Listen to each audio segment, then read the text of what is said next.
Bizconsesh marketing objectives. So when we're thinking about marketing objectives, where do they sit?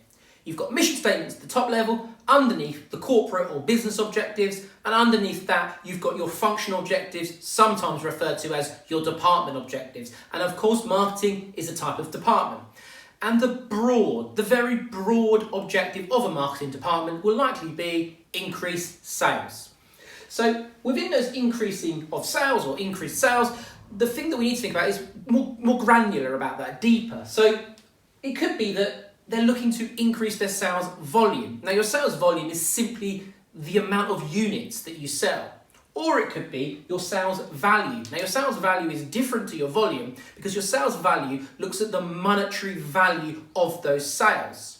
That's different to the amount of units, as in sales volume. Now the next is sales growth. Sales growth is looking at the percentage, usually a year, but in a certain period of time, that you're trying to increase that sales volume or sales value. Maybe a business wants to increase its sales value by 20% year on year. The next type of marketing department objective could be to increase market share. It might be that currently the business has 30% market share. By the end of the year, they want to have 35% market share. It could be that a marketing department wants to increase their market growth. So they might want to stimulate growth within the entire market, not just their market share, but they want the entire market to grow, because they see is that if the entire market grows, then that will mean that their sales will increase. And the last is that they might want to, as a marketing department, create brand loyalty, because brand loyalty means that your price elasticity of demand is likely to become lower or more inelastic. If it becomes more inelastic, it means that customers are less sensitive to price increases, and as you increase prices, clearly, if it is an inelastic product in terms of price elasticity of demand, you will get higher revenue.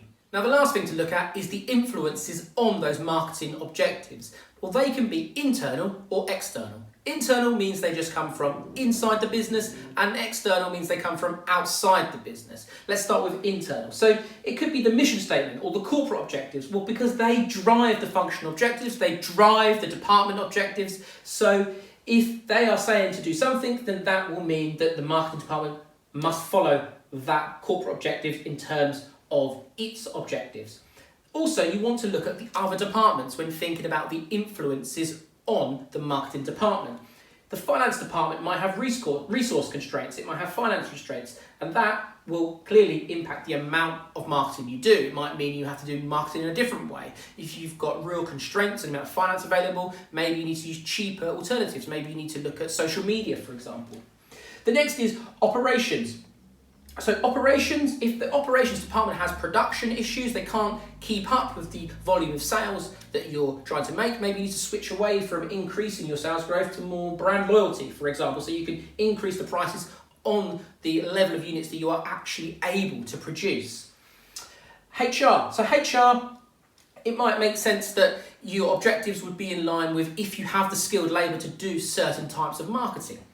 Now, external influences are clearly just the external environment. So it could be if you've got lots of competition, maybe you need to do more marketing. If you have certain market conditions, like the economy is in a boom or recession, that will change your marketing objectives. If the economy is in a boom, maybe you'll look to really push for that sales growth. If the economy is in a recession, maybe you just want to stabilise your market share. You might want to look at consumer incomes or the interest rates, because consumer incomes, if they're increasing, then you might want to push on with your brand loyalty, because if consumer incomes are increasing, maybe you could look to push those prices up. Or if interest rates are lower means it's cheaper to take on consumer debt. Also, it means if interest rates are lower, there's less incentive to keep consumers' savings in a bank, and they'd rather spend them, because that is one of the other alternatives, and that might lead to more consumer spending. And again, that same thing, you might want to look at brand loyalty there.